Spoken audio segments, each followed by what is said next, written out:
Episodio 17. Leonor de Aquitania y las Cortes de Amor.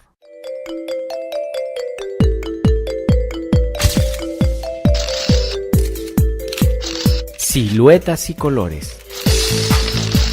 La moda como nunca la habías escuchado. Con Marcelo Velázquez y Larisa García en voz y audio, producido por Larimar Producciones. Escúchanos vía iVoox y YouTube. Así, Siluetas y Colores. Búscanos en Facebook como Siluetas y Colores y disponte a escucharnos que en breves segundos comenzamos.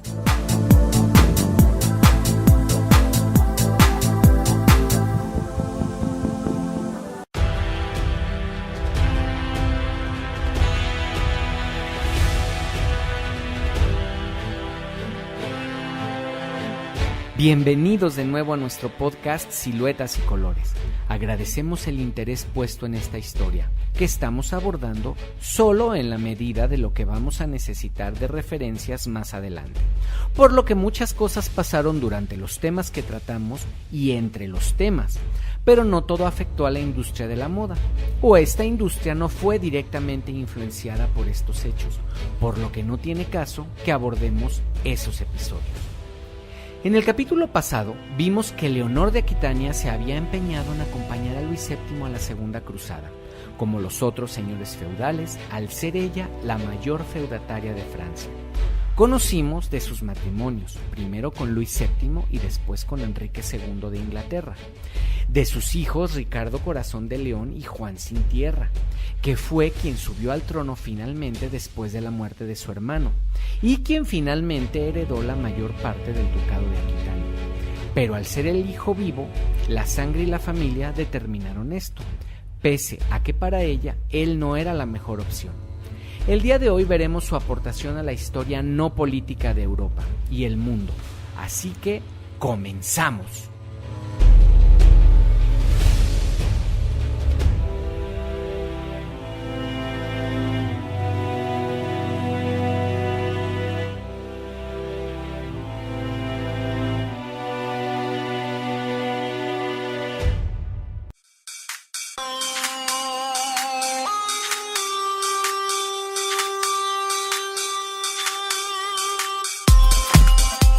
La filosofía sufí incluye dos escuelas de pensamiento único en el sufismo, una rama mística dentro del Islam. El sufismo y su filosofía tradicionales pueden estar asociados con el sunismo o el chiismo. Se ha sugerido que el pensamiento sufí surgió en el Medio Oriente en el siglo VIII, aunque en realidad es mucho más antiguo y al parecer se islamizó en el siglo IX, en los albores de esta religión. Fue alrededor del año 1000 que la literatura sufí aparece en forma de manuales, tratados, discursos y poesía. Se convirtió en la fuente del pensamiento sufí y su manera de meditar. Las filosofías sufí, como otras tradiciones filosóficas más importantes, tiene varias subramas, incluyendo metafísica, cosmología, así como otros conceptos únicos. Las ideas principales en la metafísica sufí han rodeado el concepto de la unión con Dios. Dos principales filosofías sufí permanecen sobre este controvertido tema. Una es basada en la unidad del ser, esencialmente que la única verdad en el universo es Dios y que todas las cosas existen en Dios solamente. Y la otra es alrededor de la unidad del testigo, que sostiene que toda experiencia de unidad entre Dios y el mundo creado es solo en la mente del creyente y que Dios y su creación están totalmente separadas. En el estado donde no hay diferencia entre Dios y el ser humano que está tratando de lograr un estado de particular, es decir, nadie, excepto Dios. Los sufís, en su mayoría, creen en un espíritu fuerte. Se pueden hacer fuerte el espíritu a través de la práctica obtenida mediante las enseñanzas. Si el espíritu se hace fuerte, de acuerdo a las enseñanzas del Islam, entonces puede conseguir el camino que conduce a Dios. La muerte no significa el fin, es la transformación para entrar en una nueva vida que es totalmente diferente a la vida pasada. La muerte es solo una separación temporal de un cuerpo, que fue mezcla por Dios para dar vida.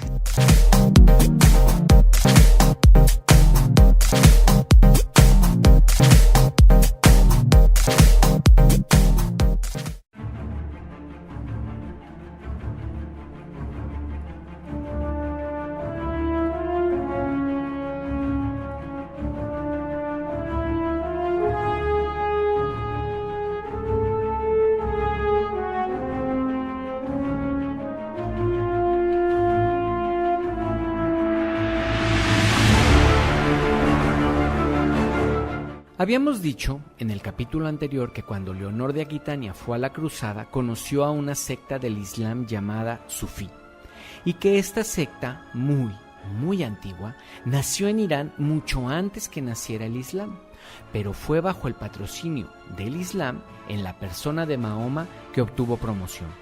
Habíamos dicho también que los sufís hablan del amor como un tipo de conocimiento, que en la medida que amamos es que las madres saben lo que necesitan sus bebés aun cuando estos no hablan, que los amantes se conocen mutuamente de una forma más allá de lo mundano, que los amigos saben entenderse entre ellos con solo mirarse las caras, que el amor confluye en una fuerza cósmica que hace que todo fluya y se expresa en el éxtasis de la danza, la música y la poesía. Los sufís utilizan la danza como una especie de meditación trascendental, pero no para alejarse del mundo y alcanzar un nivel más alto de espiritualidad, sino para entrar en comunión con la tierra. Ellos practican un baile en donde giran sobre sus pies como giran los planetas y las partículas de polvo en una unidad perfecta con el universo que está en constante y continuo movimiento, y giran elevando un brazo para recibir lo que el Creador les regala y el otro brazo lo tienen hacia abajo como para compartir lo recibido con los otros danzantes. Todo esto para entrar en la misma vibración cósmica y así contactarse al Creador, en su caso, Alá. Leonor de Aquitania creció con una sensibilidad especial hacia las manifestaciones artísticas, y encontrar una forma espiritual en el arte debió marcarla profundamente. Y a su regreso de la cruzada comenzó a promover una cultura donde se comenzaría a respetar los sentimientos femeninos, esos que no existían, y comenzaría una promoción de historias donde la figura femenina las protagonizara de algún modo. Las gestas hablan de los caballeros y las cantaban los juglares, y los trovadores cantaban al amor. Esto hace que comience a darse ciertas transformaciones en las historias. Es por este tiempo que nace la historia de amor entre Lancelot y Ginebra. Hasta antes de este tiempo, la historia de Arturo tenía que ver con las luchas por expulsar a los anglos de los territorios celtas. Arturo era celta.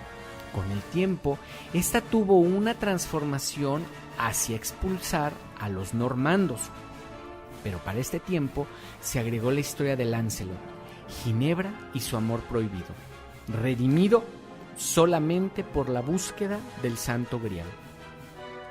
Las leyendas se cristianizan, y a partir de aquí la novela occidental se inaugura en la persona de Chrétien de Troyes, que realiza la mayor parte de su trabajo alrededor de la leyenda de Arturo. Sí, cuando aparece en la literatura el amor romántico, que era una experiencia entre el deseo erótico y el logro espiritual, que hoy parece contradictoria, un amor a la vez ilícito y moralmente elevado, apasionado y disciplinado, humillante y exaltante, humano y trascendente, amores prohibidos llenos de subterfugios, viviendo transversalmente a las normas, pero al fin y al cabo humanos, con grandes dosis de dilemas femeninos. Aquí ya la mujer es tomada en cuenta, no como objeto, sino como un sujeto con voluntad y decisión propia. Comienzan a formarse personajes tridimensionales. Aquí, con la aparición de todos estos sentimientos, comienza la novela occidental. Y es Leonor de Aquitania una fuerte promotora de estas expresiones de arte, tanto como reina de Francia como cuando llega al poder de Inglaterra con Enrique II. Es en este periodo que llega la historia de Ginebra, que había recibido una profecía de que sería muy feliz, pero un día aparecería una maldición para ella que ella reconocería, y con este conocimiento se casa con Arturo. Y es cuando conoce a Lancelot, en la primera mirada, que reconoce que él es la maldición que le fue anunciada, porque se enamoró de él y él de ella en la primera mirada. Ha llegado el amor romántico, ese que no perdona nada. Todo cambiaría a partir de ahí. Y con esta cultura del amor sufí provenzal que crea Leonor de Aquitania, los pañuelos, los gestos sutiles en las miradas, los abanicos, las cartas secretas, los mensajes ocultos, las celestinas y todo eso que hoy reconocemos hasta el cansancio en los atormentados boleros y baladas que fueron en el siglo XX la cultura del amor romántico, todas las baladas, todo eso nace en este tiempo, en el tiempo de las cortes del amor de Leonor de Aquitania. Sí, todo comienza con las cortes del amor.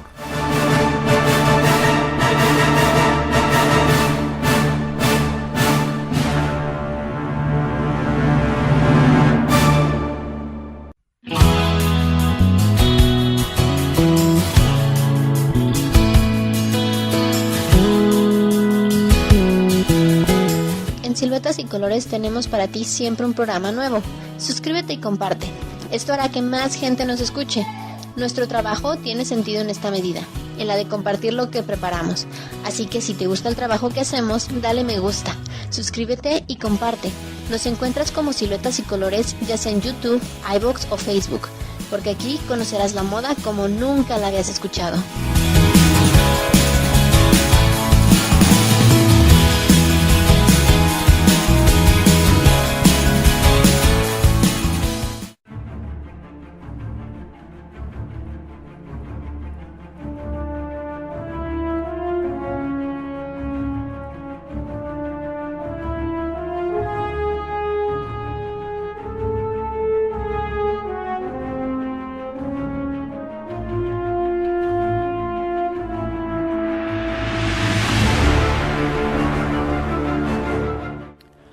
Una de las cosas que Leonor lleva a la práctica en esta interpretación de la cultura sufí con sus ojos provenzales fueron unos tribunales femeninos a donde acudían aquellos que tenían el corazón roto por las lides del amor, para que se les dieran una sentencia acerca del por qué les habían roto el corazón. Sí, esto existió en Aquitania en el siglo XII. Estas cortes fueron más o menos populares y promovidas por nuestra invitada.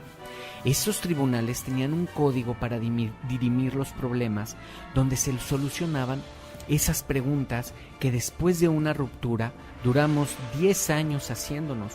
Si yo hubiera hecho esto, si no me hubiera dicho aquello, si hubiera aguantado un poco más, si le hubiera permitido. ¿Sí ven? Era algo funcional. Quitaban la culpa y daban la oportunidad de seguir adelante. Si el marido había sido engañado, no remediaba el engaño, pero al menos no mataba a la mujer o al amante, porque había una explicación del corazón que él ni nadie podía juzgar. A partir de aquí comienzan los finales donde al ponerse el sol por el sinuoso camino que les espera, los dos amantes van con la mirada puesta al futuro. Él sobre el caballo, ella en una carreta, dispuestos a vivir en una geografía nueva, lejos de toda dificultad y con el corazón lleno de amor para desbordarlo en el otro, en el ser querido. Toda esta manera de ver el mundo fue dándole a las artes un nuevo aire. Como les decía un poco antes, las gestas de los caballeros se transformaron a la nueva realidad cristiana y se les agregaron las historias de amor. La infidelidad se convirtió en un hecho fortuito. Más allá de la decisión humana, el corazón no escucha razones. El amor es el amor y no tiene reglas. El peligro del amor se fue transformando en heroísmo. Y desde aquí es que los caballeros tienen que rescatar a sus señoras de altas torres de castillos custodiados por dragones y múltiples peligros hasta llegar a consumar ese amor por el que atravesaron grandes riesgos para legitimarlo. Generalmente, esta aventura que tiene como destino el amor son pruebas de índole religiosa o mágica que al finalizar abren la posibilidad de redención a los involucrados, porque estos amores son designios celestiales, de ahí las celestinas, seres designados para ayudar a llevar a un buen término los planes del cielo, pese a todas las trabas terrenales.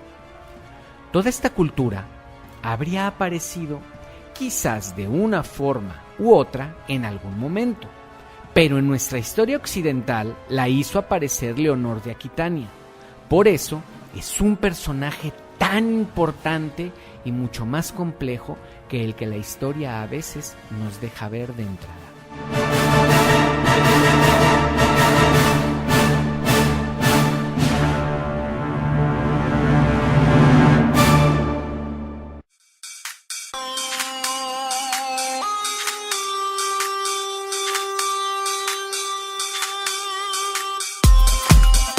Las primeras novelas se producen entre el siglo II a.C. y el siglo III después de Cristo, en Grecia y Roma, y se han clasificado en 4 tipos básicos: novela de viaje, novela romántica, novela satírica y novela bizantina. Además, en la Edad Media surge la novela sentimental y la caballeresca. El periodo de 1200 a 1750 vio el ascenso de la novela en el sentido al principio de un relato corto de ficción que rivalizaba con el romance, que tenía la extensión de la epopeya. Esto ocurrió en toda Europa, pero solo en español y en inglés se fue más allá, y la novela se convirtió en el término normal para la narrativa de la ficción. Los romances eran narraciones en verso que se hicieron en lengua romance, de ahí que tomara el nombre. Las primeras obras de este género datan de los siglos XI y XII. Se desarrollaron con temas como la caballería artúrica, no siendo fácil concretar cuánto de estos primeros romances se debieron a los modelos de la antigua Grecia y cuánto a las epopeyas en verso folclóricas como Beowulf y el Cantar de los Nibelungos. La trama estándar de un romance de este tipo consiste en una serie de aventuras inesperadas y peculiares. Pueden citarse clásicos como el Román de la Rose. También fue el siglo XI el que vio nacer la poesía de los trovadores, cuyas obras situaron a la mujer en el centro de la literatura occidental.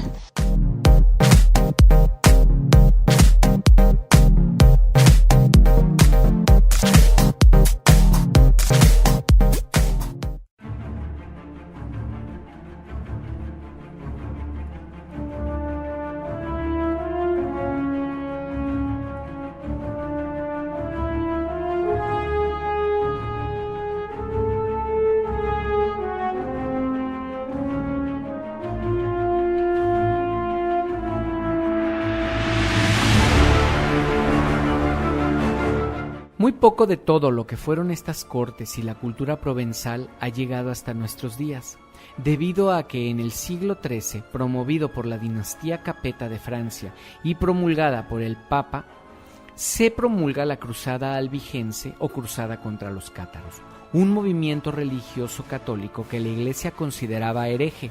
Una de las búsquedas con esta cruzada era anexarse los territorios de Aquitania al reino por parte de los capetos, que era la dinastía que reinaba Francia y a la que había pertenecido Luis VII, y quitar divisiones dentro de la Iglesia que pudieran disminuir el poder papal. Así que apenas promulgarla se fueron contra los cátaros con todo. Fue una lucha larga, más de 25 años, pero al terminar esta secuencia de ataques y guerras, los exterminaron, y con ellos todo lo que había sido esta cultura provenzal de la que salieron los trovadores, la novela occidental, el amor romántico, y con estas expresiones todo lo que hasta hoy conocemos como lenguaje del amor.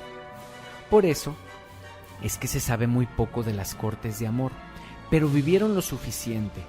Nos legaron siglos y siglos de búsqueda del amor ideal, del amor perfecto, del hombre y la mujer de los sueños, del valor de buscarlos. Y aunque sea poco lo que se sabe de estas cortes, se sabe que existieron y que fue un movimiento femenino en una época donde lo masculino era lo único que contaba. Pero en esos territorios era una mujer la que mandaba, así que la opinión de las mujeres se hizo valer.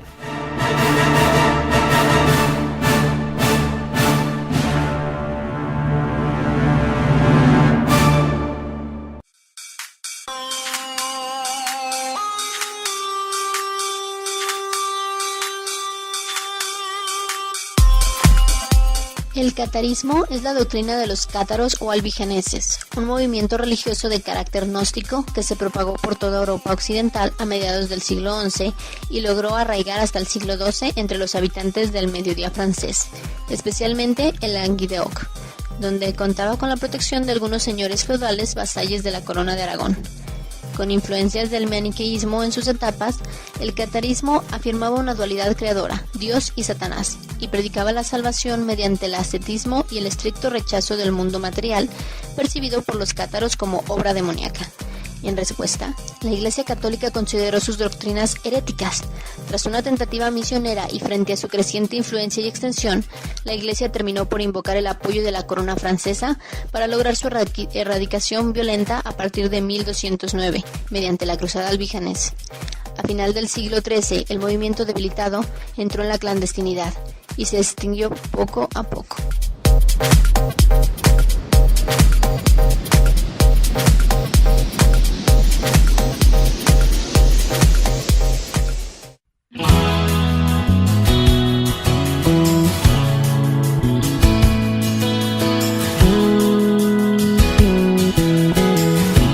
Hasta aquí nuestro segundo capítulo acerca de Leonor de Aquitania. Y último, una mujer bastante adelantada a su época.